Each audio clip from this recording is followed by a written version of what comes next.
Dice, en este mismo tiempo estaban allí algunos que le contaban acerca de los galileos cuya sangre Pilato había mezclado con los sacrificios de ellos. Respondiendo Jesús les dijo, ¿pensáis que estos galileos, porque padecieron tales cosas, eran más pecadores que todos los galileos? Esta pregunta Jesús. Versículo siguiente dice, os digo no. Antes, si nos arrepentís, todos pereceréis igualmente. Si no os arrepentís, todos padeceréis igualmente. O aquellos 18 sobre los cuales cayó la torre en Siloé y los mató, ¿pensáis que eran más culpables que todos los hombres que habitan en Jerusalén? Dijo también esta parábola. Tenía un hombre una higuera plantada en su viña y vino a buscar fruto de ella y no la halló. Y dijo el viñador, he aquí hace 3 años que vengo a buscar fruto en esta higuera y no lo hallo. Córtala. ¿Para qué inutiliza también la tierra? Versículo 8. Él entonces respondiendo le dijo, Señor, déjala todavía este año, hasta que yo cabe alrededor de ella y la abone. Y si diere fruto, bien, y si no, la cortarás después. Ahora sí puedes tomar tu lugar en los momentos. Tal vez si hoy no leíste la Biblia, bueno, pues este es tu devocional, ¿verdad? 9 versículos. Uno diría, ay, pastor, 9 versículos, ya me duele la espalda, me quiero sentar, pero qué bueno que pudimos leer la palabra de Dios. Es interesante este pasaje y me gustaría contarte un poco el contexto. El tema que quiero hablar el día de hoy le he titulado Un solo Dios. La semana pasada hablábamos acerca de lo que nosotros creemos, ¿recuerdan? Hablábamos de que la Biblia es la palabra de Dios. Hablábamos de por qué razón nosotros creemos en la adoración a Dios. Hablábamos porque es importante congregarnos y venir a la iglesia, venir a nuestras reuniones. Pero hoy me gustaría hablarte de un solo Dios y tiene que ver más con el concepto de la Trinidad. Esta parte del concepto de la Trinidad. Y en este pasaje el contexto habla que en ese momento había como un chisme rondando la ciudad, ¿no? Había un chisme por ahí, una noticia muy fuerte de la cual todas las personas hablaban y estaban hablando, y era que en ese tiempo las personas judías, ¿verdad? Los galileos que estaban muriendo en aquel entonces, estaban siendo asesinados de la manera más cruel que podía haber para un judío en ese tiempo. Y es que para ellos el tema de mezclar la sangre con sacrificios que no eran para Dios era una aberración muy fuerte en ese tiempo. Y el chisme que se estaba rondando en ese entonces era ¿no? ¿Has escuchado que Pilato está matando galileos?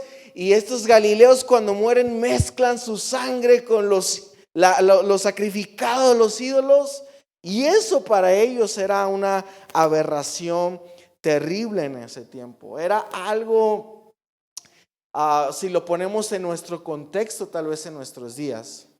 Es como si el gobierno, y perdóname si cuento esta imagen, o sea, esta imagen te viene a la mente, ¿verdad? Pero es para tratar de explicarlo. Es como si el gobierno raptara o matara a alguien de tu familia y después de que lo mata, tira el cuerpo a la basura. Haz de cuenta que estaba sucediendo lo mismo en aquel tiempo. Era algo terrible. El gobierno estaba tomando a los judíos, los mataba y los asesinaba de la manera más cruel.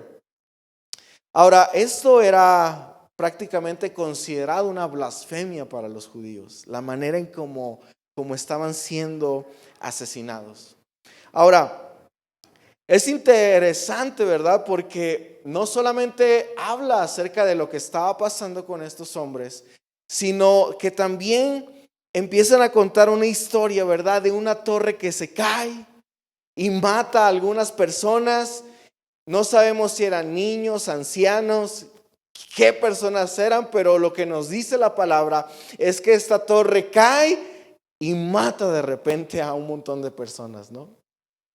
Y cuando vemos esta parte de la palabra, podemos darnos cuenta que regularmente siempre cuando había personas que trataban de preguntarle cosas a Jesús sobre ciertos temas, por ejemplo, de la familia, o cuando le preguntaban temas teológicos, Jesús a veces no era muy claro con sus respuestas. ¿Sí te has dado cuenta de eso? Le preguntaban algo y Jesús inmediatamente contestaba o con otra pregunta más sabia, ¿no?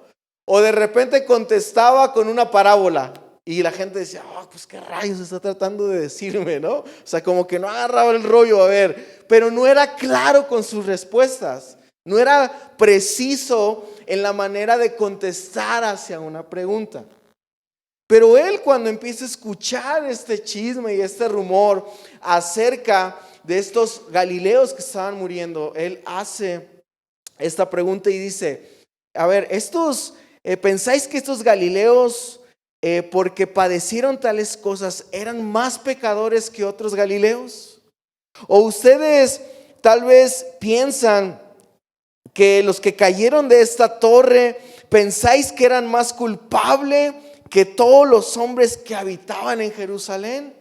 Porque en aquel tiempo se creía que cuando a alguien le pasaba algo malo, que cuando a alguien de repente le pasaba una situación terrible en su vida, era porque algo había mal en la vida de esa persona. Había algo que no estaba haciendo bien. Es decir, nosotros regularmente como humanos es muy atractiva esta idea que si algo malo nos sucedió es porque algo malo hicimos, ¿no? Para nosotros nos atrae esa idea. Está sufriendo, algo malo de haber hecho, mijita.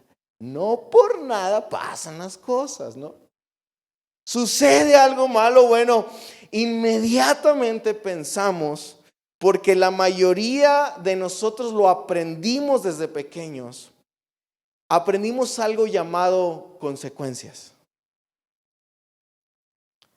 Tocas la estufa que estaba muy caliente y te decía tu mamá, no te acerques porque está caliente. Y el niño, ¿verdad? No hacía caso, se acerca chillando, ya te quemaste, te dije, ¿no?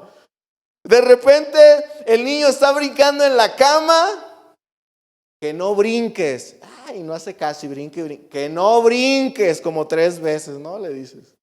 Pero de repente el niño cae de la cama, ándele, le dije que no anduviera, y todavía hasta lo jalas, le dije que no anduviera brincando del niño con el chipote por acá, ¿no? Y lo agarras de la patilla todavía. Porque crecemos y aprendemos esto desde muy pequeño, que siempre va a haber consecuencias. Y incluso la palabra de Dios nos habla de las consecuencias, ¿no? La Biblia dice, encontramos por ejemplo en la palabra de Dios proverbios, que los proverbios regularmente son como blanco y negro. O sea, no hay de dos sopas. Eres diligente, serás prosperado. Eres flojo, te va a ir mal. No hay de dos, ¿no? Y constantemente en la palabra de Dios nosotros podemos ver que la Biblia nos enseña acerca de esto. Hay consecuencias, claro, hay consecuencias si uno se porta mal, hay consecuencias si de repente algo que no es incorrecto, va a haber algo que me va a llevar a pagar esa consecuencia. Es normal, pero es impactante para mí y es sorprendente ver esta historia con Jesús, porque cuando Él habla acerca de esta historia de estos galileos, cuando Él habla esta historia de esta gente que murió repentinamente en esta torre de la nada, y no sabíamos si eran niños, si eran buenos, si creían en Dios o no creían en Dios. Jesús es muy tajante y arranca esa idea diciendo, a ver, no precisamente cuando tú haces algo malo, te va a ir mal. Hay gente buena que le pasan cosas malas. Y Jesús arranca esa idea porque el problema que nosotros tenemos es la idea donde creemos que la justicia divina es pensar que el universo nos va a regresar lo que nosotros estamos haciendo. Es decir, si yo estoy obrando bien, me tiene que ir bien. Si yo vengo a la iglesia todos los días, pues ¿por qué me va a ir mal?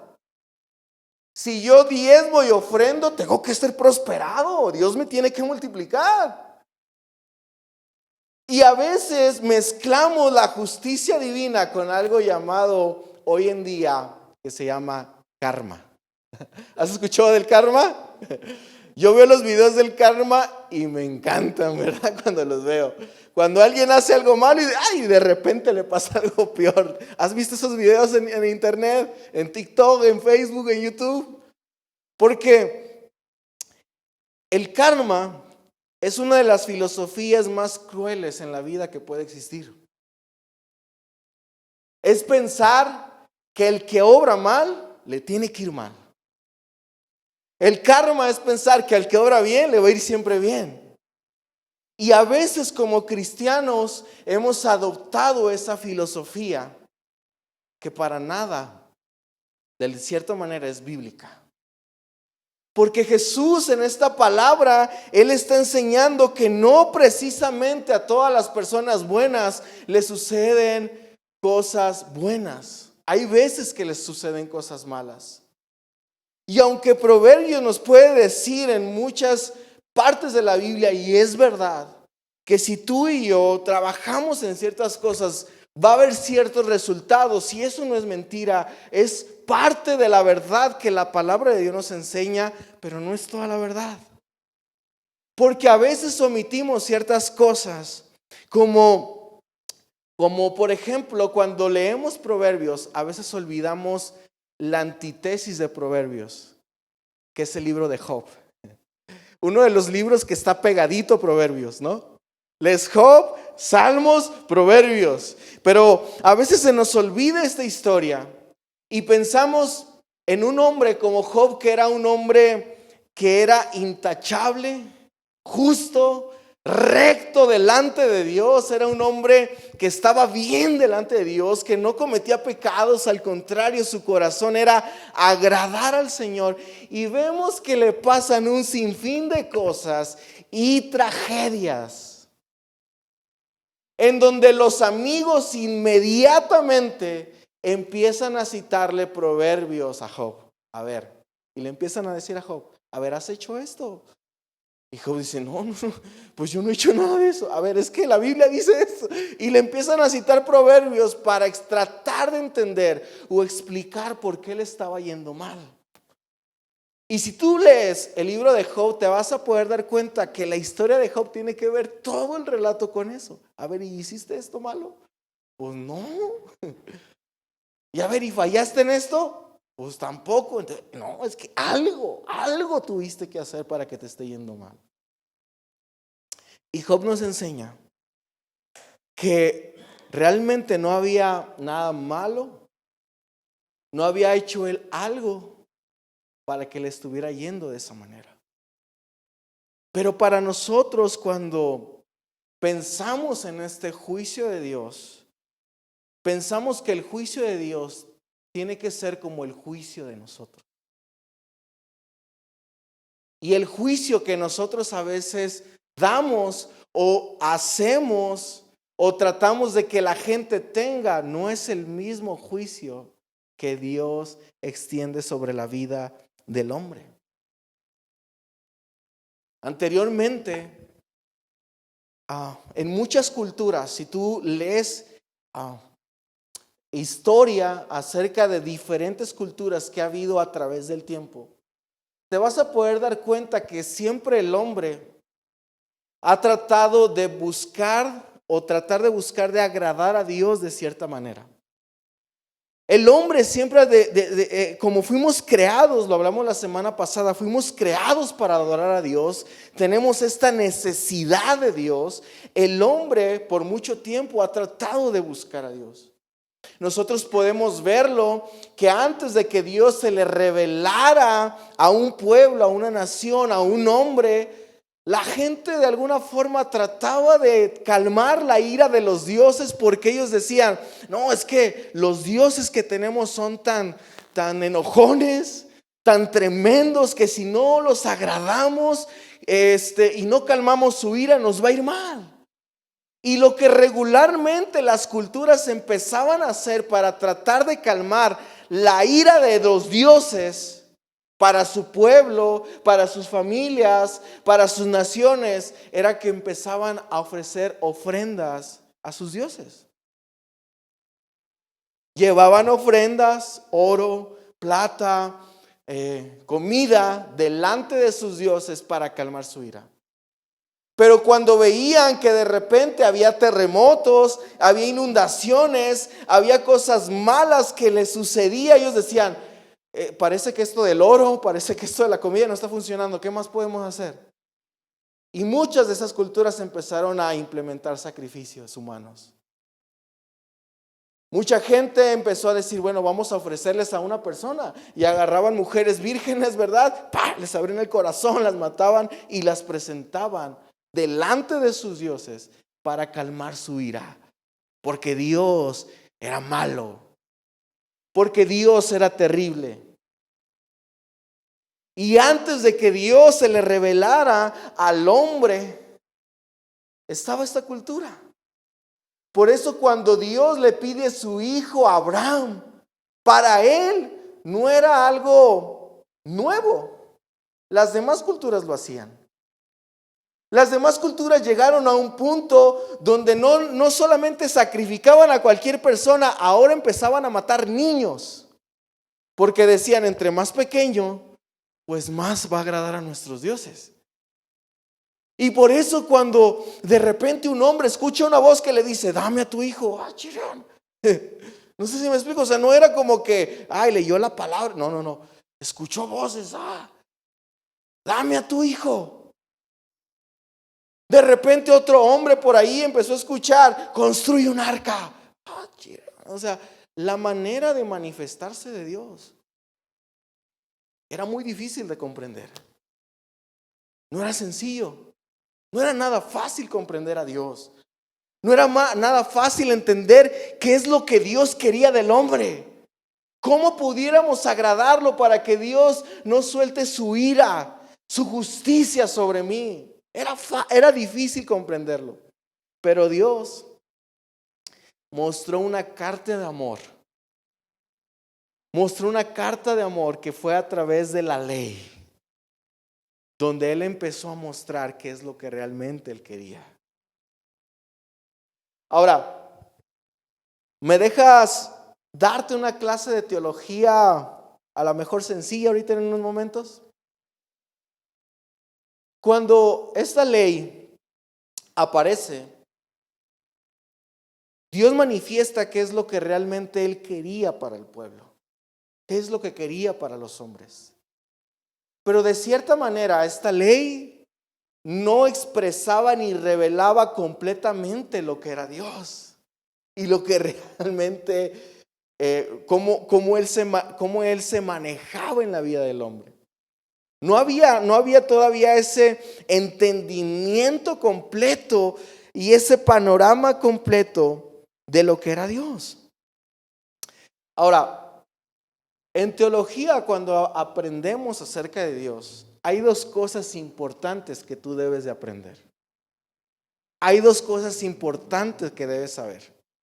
Número uno, ¿puedes repetir conmigo? Dios es bueno. Repítelo una vez más conmigo. Dios es bueno. Esta es tu primera clase de teología. Dios es bueno. Que no se te olvide. Dios es bueno. Segundo punto teológico. El diablo es malo. ¿Puedes decirlo conmigo? El diablo es malo. El diablo es malo. Nuevamente repítelo conmigo. El diablo es malo. Son dos cosas que necesitamos entender y date un aplauso, ya graduaste de teología, ya no tienes que ir más a un instituto, con que comprendas estas dos cosas. Dios es bueno, el diablo es malo. Pero a veces se nos olvida realmente que Dios es bueno. Se nos ha olvidado pensar y entender que realmente esa es la esencia de nuestro Dios, un Dios de bondad. Dios no es un Dios malo. Dios es un Dios bueno. Porque cuando pensamos en el juicio de Dios, pensamos en la manera en cómo nosotros tal vez juzgamos.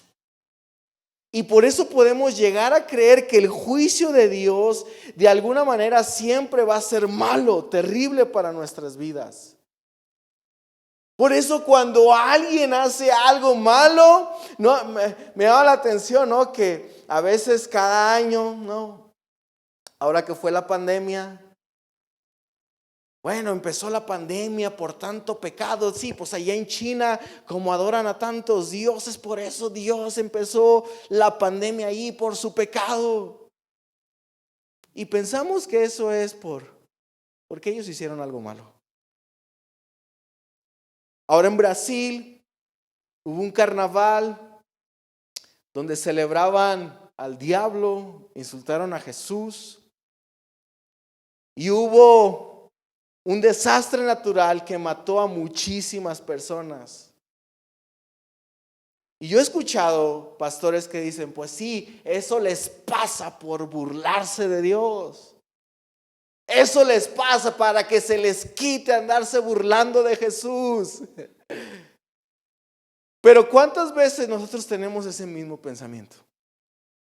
Que pensamos que cuando alguien hace algo que para nosotros no es correcto, entonces se merece lo peor. No se merece que le vaya bien. No se merece que le pasen cosas buenas, porque queremos de cierta manera que el karma les llegue. Esa filosofía que no proviene de Dios. Pero en aquel tiempo, regularmente la gente tenía esa mentalidad también. La gente pensaba que cuando sucedía algo malo era porque algo malo estaban haciendo. No sé si recuerdas cuando había un hombre que era ciego de nacimiento, la primera pregunta que le hacen a Jesús es, ¿quién pecó, maestro? ¿Este o sus padres? ¿Por qué? Porque se tenía el concepto de que alguien la tuvo que regar, alguien tuvo que haber hecho algo malo para que te pasara eso. Pero la realidad y que lo que Jesús contesta es, a ver, no pecó ni este ni sus padres. A ver, no se vayan por ese lado, porque Jesús todo el tiempo trataba de arrancar de raíz esa filosofía equivocada que a veces como creyentes tenemos. No se trata de eso. Por eso Jesús da una clara respuesta en este pasaje y dijo, no se trata de eso. No se trata de que estos hombres que se les cayó la torre hicieron algo malo. Fue una tragedia que pasó. Y a veces a la gente buena también le suceden cosas malas. También a la gente que trata de agradar a Dios pasa enfermedades. También la gente que trata con todo su corazón de servir al Señor y ser lo mejor para Él. Hay veces también que nos suceden cosas que no quisiéramos que nos pasaran. Sucede. Pero es interesante porque Juan nos dice en su palabra, cuando la ley fue dada y de cierta manera el pueblo de Dios empezó a conocer un poco lo que Dios quería, esa revelación de lo que era Dios Padre aún no estaba completa hasta que Jesús vino y se estableció aquí en la tierra. Esa revelación de lo que era Dios Padre aún no había sido revelada del todo ni entendida por completo hasta que el Verbo se hizo carne. Y dice el apóstol Juan incluso que si alguien quiere conocer a Dios, necesita conocer a Jesús. Que si alguien quiere ver al Padre, necesita ver al Hijo. Tú quieres conocer más a Dios, yo te diría, ve más a su Hijo Jesús. ¿Quieres conocer más de lo que Dios es, de su amor, de su bondad, de su fidelidad? Entonces ve lo que Jesús es. Porque Dios es como Jesús. Y si quieres ver a Dios, necesitas ver a Jesús. Porque cuando hablamos del juicio de Dios, no miramos historias como Elías, que de repente se llena de ira con unos adolescentes porque le empiezan a decir, viejo pelón, viejo calvo, ¿no? Y vemos en la Biblia que Elías se enoja tanto que manda, ¿verdad?, fuego del cielo y mata a unos adolescentes porque se burlaron de su pelona. Cuando hablamos del juicio de Dios, no miramos a Saúl, que según él dice, ¿verdad?, Dios me mandó a matar a todos los infantes y recién nacidos. No vemos esas historias para tratar de conocer a Dios. Vemos a Jesús. Vemos historias en Jesús. Miramos a Jesús como cuando aquella mujer adúltera que fue sorprendida en adulterio, la gente quería apedrearla y matarla a rocazos. Y Jesús dice, quien esté libre de pecado, que arroje la primera piedra. Y dice la escritura que la multitud se dispersó, se fue. Pero esa es la manera en cómo juzgaba Jesús. Se acercó con la mujer y le dijo, ¿dónde están los que te condenaban? Y Jesús le respondió, ¿sabes qué, mujer? Ni yo te condeno. Vete y no peques más. Ese es el juicio de Dios. Vemos que Pedro, uno de los discípulos de Jesús, cuando se acerca a Jesús y camina por más de 3 años con él, pero Jesús es llevado a la cruz y muere. Dice la escritura que Pedro lo niega 3 veces. Pero cuando Jesús nuevamente se le aparece, esto es increíble. Jesús le hace la misma pregunta las mismas 3 veces que lo negó. Pedro, ¿me amas? Pedro, ¿me amas? Pedro, ¿me amas? Porque esa era la manera de juzgar de Jesús. Entonces, cuando nosotros vemos en la palabra de Dios, ese Dios que tal vez trae juicio, necesitamos ver a Jesús para entender de qué manera Dios nos juzga. Porque no es a nuestra manera. A veces quisiéramos que Dios les mandara un rayo a ciertas personas y Señor, ojalá que... Pero la manera de juzgar de Él no es así. Él juzga con amor. Él juzga con compasión. Él juzga dando otras oportunidades. Él juzga con perdón. El juicio de Dios es con amor para restaurarnos, no para hacernos un mal. El juicio de Dios no es para destruirnos, es para que podamos verlo a Él. Ahora me encanta, y tú vas a decir a lo mejor, ¿y todo esto qué rayos tiene que ver con la Trinidad? La historia nos dice que cuando Jesús habla acerca de esto, Él también cuenta una parábola. Y Él cuenta la parábola de la higuera. Y yo no sé si tal vez a ti te pasaba como a mí. Pero yo cuando leí esta parábola, yo entendía la parábola de esta forma. Y no sé si tú la estás entendiendo también igual, en como yo la entendía. Dice la escritura que de repente, ¿verdad? esta higuera que estaba plantada no estaba dando fruto. Así que vino el viñador, y el viñador, al ver que no daba fruto, ¿verdad?, se acerca, y yo me imaginaba que el Padre, o sea, Dios, se acercaba, ¿verdad?, y decía: esta higuera no está dando fruto. Vamos a quitarla porque no está dando ningún fruto. Y llegaba el Padre enojado, ¿verdad? Y de repente yo me imaginaba que el sembrador, que era Jesús, llegaba, ¿verdad? Y le decía: no, espere, Señor, espera, Padre. Dale chance, no la cortes. Dame chance de trabajarla, de cultivarla. Vamos a darle otra oportunidad. Ándale, vamos. Échale ganas, mijo, da fruto, porque si no el Padre te va a acabar. Porque si no el Padre te va a quitar. Ándale, mijo, échale ganas. Pújele o algo para que salga el fruto. Yo me imaginaba algo así, ¿no? El Padre, y respondiendo el Padre: ok, vamos a darle 365 días más, pero si no da fruto, la quitamos. Y el Padre se iba.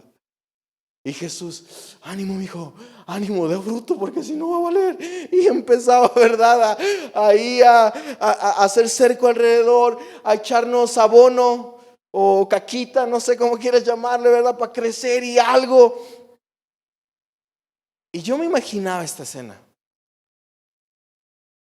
Pero me empecé a dar cuenta que muchos de nosotros dividimos lo que es la Trinidad de Dios. Y a veces podemos encontrar un Dios malo y perverso en el Antiguo Testamento, pero un Jesús bien buena onda y bien chido en el Nuevo Testamento. Pero déjame decirte que ese mismo Dios que está en el Nuevo Testamento es el mismo Dios que se nos revela en el Nuevo Testamento, porque todo apunta a Cristo. La gente no entendía, tal vez, si no tenía idea de cómo era el juicio de Dios, lo que Dios realmente quería, pero Dios se dio a conocer a nosotros por medio de Cristo Jesús. Él se nos reveló por medio de Jesús. Y si Jesús es Dios y nosotros miramos a Jesús, entonces podemos conocer la esencia de Dios. Y desde que leemos el Antiguo Pacto no vamos a encontrar a un Dios malo ni a un Dios perverso, sino ese mismo Dios de amor y misericordia. Sabes, yo cuando estaba chico, no sé cuántos años tenía, la verdad, es algo que trato de bloquear de mi mente. Pero cuando estaba chico, yo recuerdo que estaba jugando en unas jardineras y de repente me caí de cara. ¡Pum! Mi cara cayó en el piso, ¿verdad? Quedé todo empanizado ahí de esa caída. Lo que provocó que uno de mis dientes golpeara hacia adentro y se me hizo hasta la parte de atrás. O sea, imagínate el golpe. Ahora, gracias a Dios, yo siempre he tenido como unos dientes muy buenos y fuertes, resistentes, bien macizos, ¿verdad? Entonces no me lo tiró, pero me lo aventó hasta atrás. Pues todo golpeado, imagínate, ¿verdad? Mi mamá me llevó al dentista. El dentista me vio y dijo: oh, su mecha, pues sí se dio duro, ¿verdad? Sí se dio terrible. No, pero no pasa nada, ahorita lo arreglamos. Entonces el dentista toma mi boca, ¿verdad? Y lo que hace es que el diente que se había ido para atrás, pues ahora lo jala para adelante. Y bueno, le metió, ahora se me hizo para adelante, ¿verdad? O sea, y ni con esas jaladas de para atrás ni para adelante se me cayó. Gloria a Dios, ¿verdad? Por eso, por esas raíces que Dios le metió a mi encía. Pero esto provocó que con el tiempo, lógicamente, cuando empezaron a salir los demás dientes y todo lo demás, pues mis dientes se empezaran a deformar, ¿no? Entonces, hubo mucho tiempo que de repente yo tenía, y todavía me cuesta, no digo que no, ustedes me ven valiente y fuerte, pero todavía me cuesta de repente el aventar una sonrisa. Para mí era como penoso, ¿no? Y trataba de... ¿No? ¿Cómo se ríe uno cuando no quiere que le vean los dientes? ¿No? La boquita la hace así, ¿no? Porque era algo que me causaba vergüenza. Era algo que me causaba pena. Ahora, yo puedo, a lo mejor hay gente que dice, a mí yo no tengo bronca con eso, no, pero ese era mi trauma, así que respeta mi trauma. Entonces, yo por mucho tiempo, yo siempre decía, pues voy a ir al dentista para que, pues ver de qué manera pueden ayudarme y hacerme ahí arreglos y todo el rollo. Pero honestamente, yo dejé pasar muchísimo tiempo. Y cuando empezaba a analizar el por qué, yo ponía excusas como es que ahorita no tengo el dinero, no tengo la feria como para hacerme esos tratamientos y pensaba y trataba de justificarme el por qué no hacía esos arreglos en mi vida. Yo trataba de justificarme el por qué no lo estaba haciendo. Pero realmente en un tiempo comprendí que no lo hacía por temor y vergüenza. Me daba miedo ir a un lugar donde me hicieran, a ver, abre la boca y enseñarles mi sonrisa y no sé, era algo penoso, era algo que no me animaba. Y yo muy rara vez iba al dentista, ¿no? Rara vez, ni siquiera me hacía limpiezas ni nada de lo que comúnmente una persona normal tiene que hacerse. Yo los evitaba. Yo decía, lo menos que pudiera ir al dentista, no me gustaba porque tenía ese temor. Pero la primera vez que llegué a ir con el dentista, yo tomé valor y le dije a mi esposa, ¿sabes qué? Voy a empezar a ir ya y voy a tomar ya cartas en el asunto y quiero hacer esto. Y me dijo mi esposa, adelante, ve. Le dije, bueno, voy a ir, pero acompáñame. No quiero ir solo. Me daba miedito todavía, ¿verdad? Acompáñame ahí, nomás aunque sea para que me eches porras. Fuimos, pues el dentista al verme, ¿verdad? Me dijo, empezó a revisarme y usted sabe si ha ido al dentista a veces cómo son, ¿no? Yo decía, ay, no, ya va a empezar, ¿verdad? ¿Y cuánto tiempo tiene que no vas a un dentista? No, pues ya tiene un chorro, no sé, ¿verdad? Pero son esas preguntas incómodas.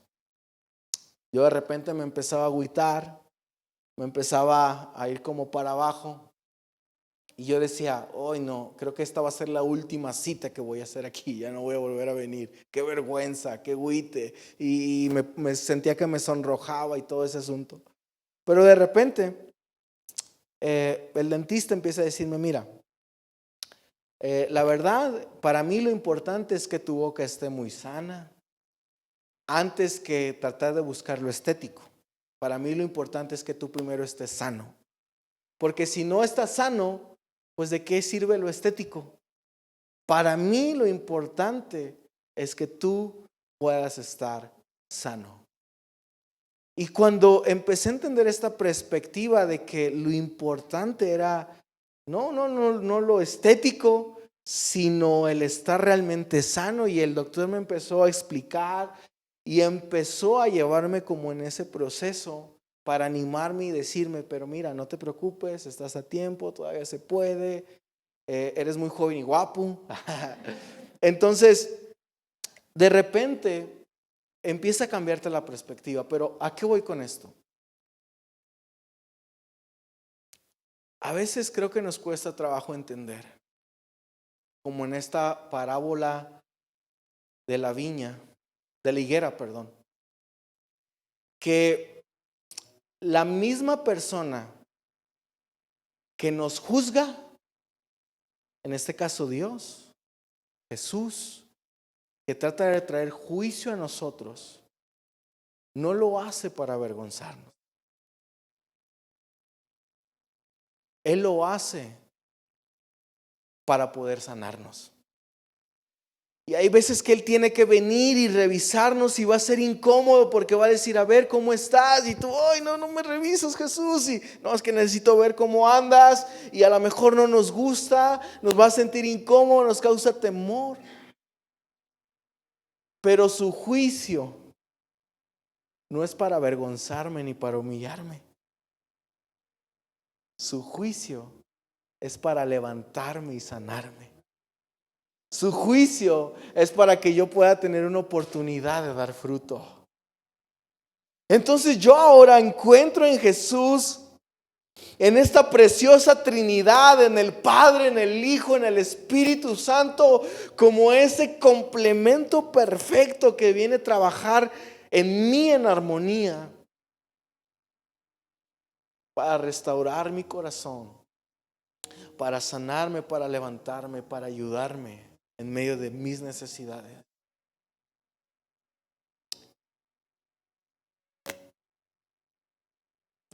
Así que ¿por qué no invitamos a que Dios traiga su juicio en nosotros para dar el fruto que debemos de dar?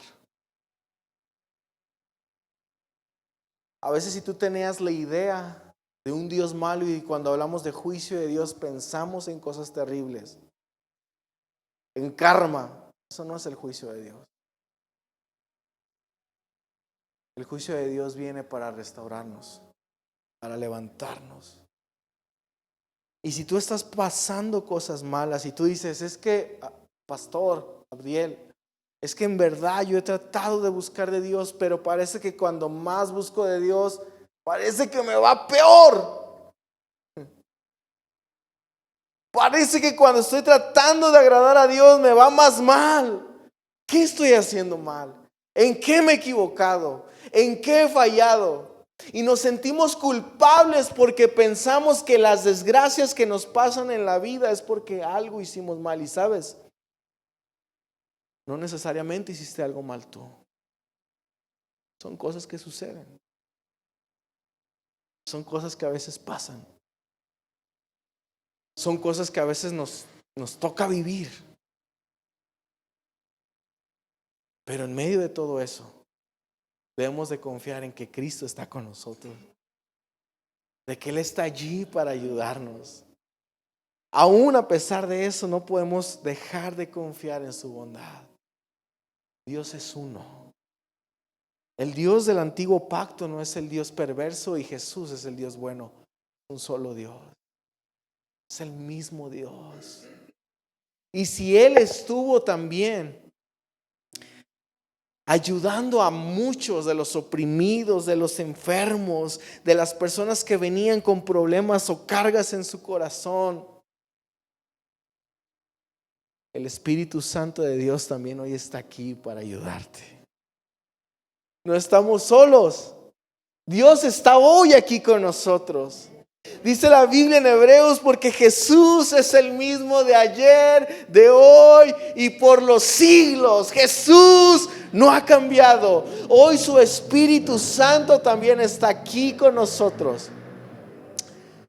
Y no para traer un juicio de condenación, sino que el Espíritu Santo tampoco te ha tocado, a mí me ha tocado ir a reuniones. Les voy a pedir que si me ayudan.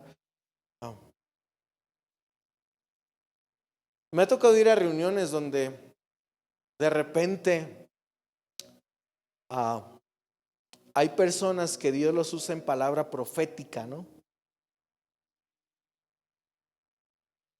Y hay veces que me tocaba ver cómo gente, cuando sabía que había alguien que daba una palabra, una profecía, que sabía como algo de ti, hay gente que iba con temor a la iglesia y decía, ay no,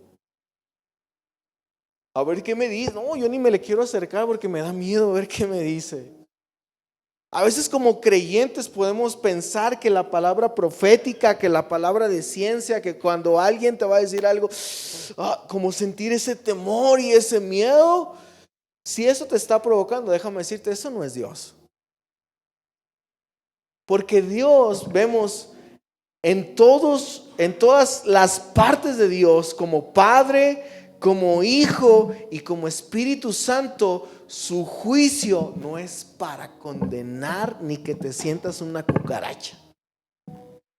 Su juicio es para levantarte, para restaurarte, para ayudarte.